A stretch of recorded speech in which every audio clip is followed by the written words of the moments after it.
Dear student, you are most welcome to our educational channel mechanical Pandit. और मैं आपके प्यारे पांडे सर। आज कैलकुलस ऑफ कॉम्प्लेक्स फंक्शन में हम लोग एक छोटा सा टॉपिक पढ़ने वाले हैं।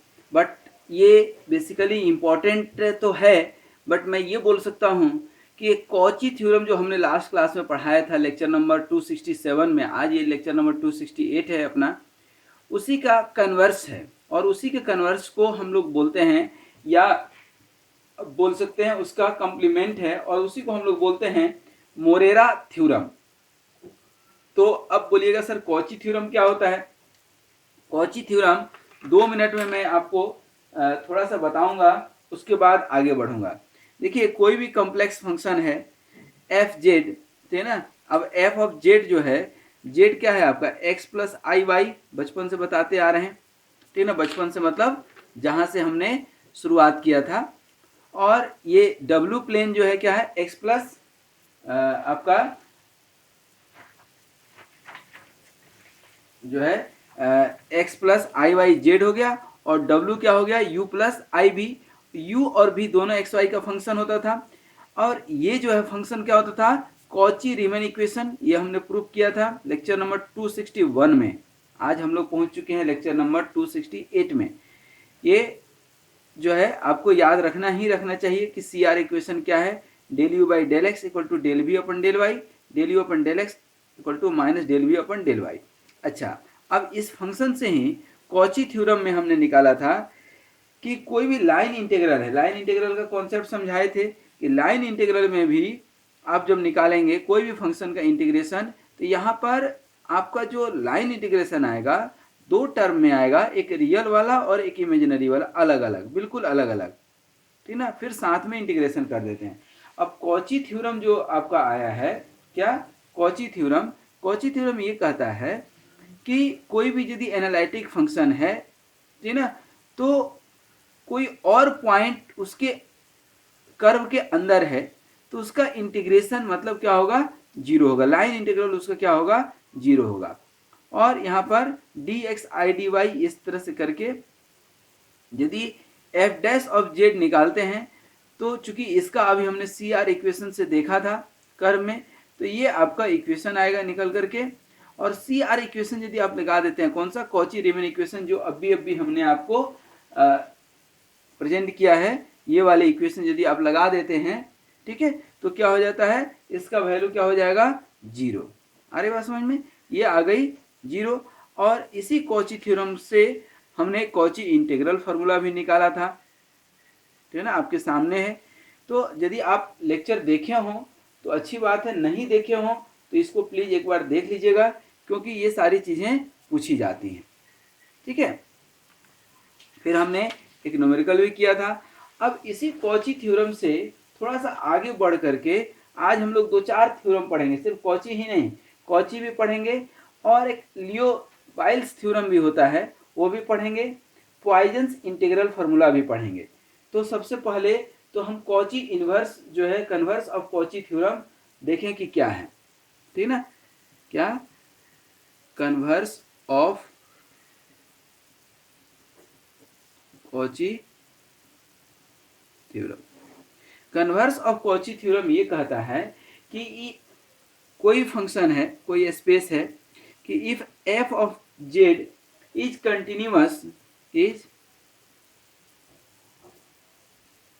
Continuous in a given region d है, कोई रीजन डी है, कोई एरिया डी है, तो वहां पर जो है F of Z D Z will be zero in and around the curve C, ठीक ना, for every closed curve, and F of Z is analytic function.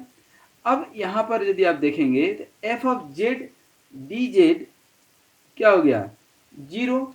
Then the integral of F of Z from a fixed point, any fixed point, है ना, ये Z है, कोई fixed point z नट है, तो Z नट से कोई भी एक फिक्स्ड पॉइंट से variable point z must be independent of the path and hence must be a function of z only.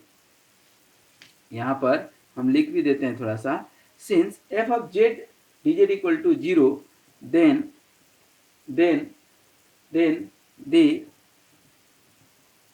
Line integral of किसका, एफ ऑफ जेड का, from a fixed point, from a fixed point z naught to a variable point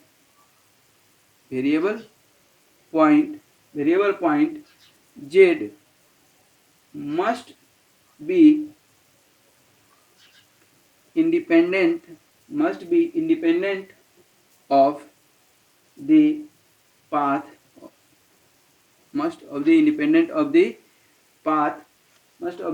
of the path and hence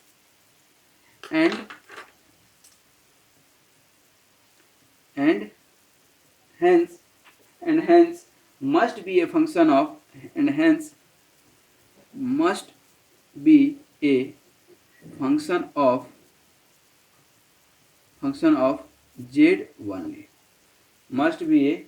of z only, thus क्या लिख सकते हैं, Z नट से Z तक जाएगा और ये f of Z D z equal to phi of z मान लीजिए, इसको हमने क्या किया, मान लिया, सिंपली मान लिया।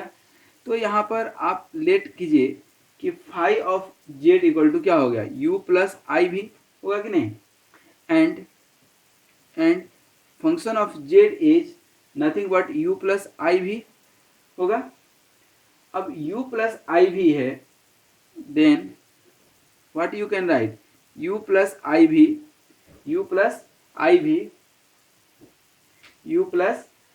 भी इक्वल टू क्या हो जाएगा, u plus I V equal to integration of, और ये इंटीग्रेशन किसका जाएगा, यही u प्लस आई भी जो एफ ऑफ जेड था, और डी जेड इसका निकालेंगे तो क्या हो जाएगा, d x plus i d y. इस तरह का कई सारा हम लोग बना चुके हैं। और ये कहाँ से जा रहा था, अभी हमने माना था ना कि कोई इंडिपेंडेंट पॉइंट जेड नट से जेड वेरिएबल तक जा रहा है, तो एक्स नट वाई नट से कहाँ तक जाएगा, ये एक्स वाई तक जाएगा कि नहीं, एक्स वाई तक जाएगा। तब यहाँ पर आप निकालेंगे, इसको आप सॉल्व करेंगे तो इंटीग्रेशन तो यही जाएगा, एक रियल पार्ट आएगा क्या, यू डी एक्स और माइनस भी डी वाई, ठीक है, प्लस आई, और इंटीग्रेशन ऑफ यहाँ भी v d x plus u d y आएगा, सही है। और यहाँ पर अब इंटीग्रेशन में रियल पार्ट और इमेजिनरी पार्ट कर लेंगे तो u इक्वल टू क्या निकल जाएगा आपका, यही इंटीग्रेशन, और ये एक्स नट वाई नट से कहाँ तक, एक्स वाई से एक्स वाई तक, और ये क्या हो जाएगा, u डी एक्स माइनस भी डी वाई, और v इक्वल टू क्या हो जाएगा, यही एक्स नट वाई नट से लेकर के एक्स वाई तक, और ये दूसरा वाला पार्ट क्या है आपका, v d x plus u d y. हमने कुछ नहीं किया है, u प्लस आई भी रियल पार्ट और इमेजिनरी पार्ट को इक्वेट कर दिया है, तो ये दोनों चीज आ गया, ठीक है ना। अब इसको डिफ्रेंशिएट कर दें अंडर द इंटीग्रल साइन, क्या लिखेंगे, डिफ्रेंशिएटिंग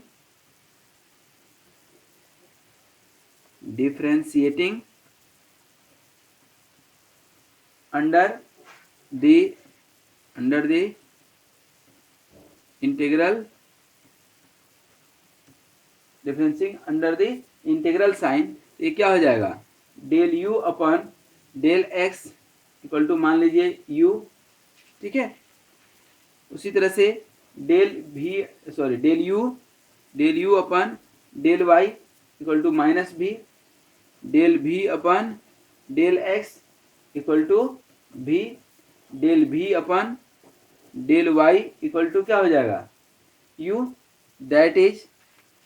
दैट इज क्या हो जाएगा, दैट इज आपका हो जाएगा यहाँ पर del you upon del x equal to del भी अपन डेल वाई, और del you upon del Y equal to minus del भी अपन डेल एक्स। और यही दो जो है आपका सी आर इक्वेशन जो हम बहुत पहले भी यूज कर चुके हैं और दिखा भी चुके हैं आपको, ठीक ना। अब आप देख लीजिए, ठीक ना, यही दोनों चीज तो है, del you by del X, ठीक है, upon equal to del we upon del Y, तो ये पार्ट और ये पार्ट, ठीक ना, और दूसरा ये पार्ट और ये पार्ट, देख लीजिए, ठीक ना, ये दोनों और ये, ठीक है। अब आ जाइए यहाँ पर, इसी को देखेंगे कि u एंड v, यहाँ पर आप लिख सकते हैं कि u एंड v, ठीक है, u and v satisfy C R equation, ठीक है। Also you can see here, ठीक है, also since f of z is given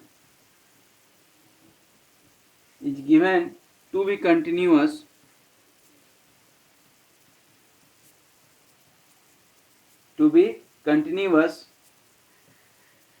u and v, and therefore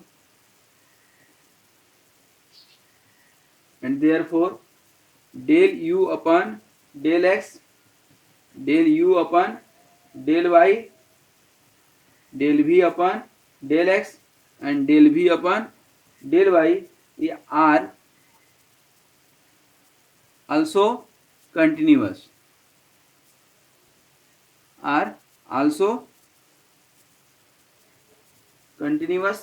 ठीक ना। That means phi of z is an analytic function and phi dash of z equal to del u अपन क्या है del x plus i del v upon del y, that means कि u plus i v, that means f of z का क्या हो गया, ये function हो गया।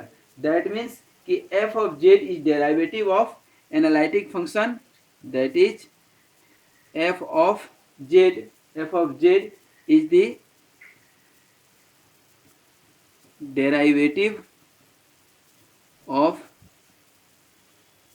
analytic function phi of z, ठीक है, phi of z। तो ये था हमारा Cauchy converse of Cauchy theorem, जो हम पहले भी बता चुके हैं कॉची रीमैन इक्वेशन के थ्रू। दूसरा पार्ट आता है हमारा इसमें, ठीक है ना, कॉची इनइक्वालिटी। क्या, कॉची इनइक्वालिटी। कॉची इनइक्वालिटी क्या कहता है कि if f of z is analytic function for a given circle, ठीक है, within a curve, then mod of z minus a equal to r, r is the radius here, r क्या है, radius है, then function of n to the a is lesser than equal to mn factorial mn upon क्या r to the power n, ठीक है ना, where m is the maximum value of f of z का जो maximum value हो सकता है वो वैल्यू है। और इसी को हमने उसमें भी प्रूफ किया है लास्ट जो है लेक्चर में, लेक्चर नंबर 267 में, कि F N of A is nothing but factorial of n two pi, और मोड ऑफ इंटीग्रेशन, वहाँ पर हमने मोड नहीं लिया है, आज हम मोड ले रहे हैं, आप ले सकते हैं वहाँ भी, f of z upon z minus a to the power n plus 1 into d z, और ये जो होगा आपका lesser than equal to n factorial n upon क्या 2 five upon into m r n plus 1, ठीक ना, और फॉर कर्व c, और ये क्या हो जाएगा डी जेड। इसको आप सॉल्व करेंगे तो आपका फाइनली जो निकल करके आएगा ये mn factorial upon r to the power n। ठीक है, तो ये था आपका क्या, कॉची इनइक्वालिटी। ठीक है, एक छोटा सा और थ्योरम आता है, वो भी जाते जाते देखते जाएं। आपका ये तो दूसरा पार्ट था कॉची इनइक्वालिटी। थर्ड पार्ट था आपका लियोवाइल्स थ्योरम। क्या, लियोवाइल्स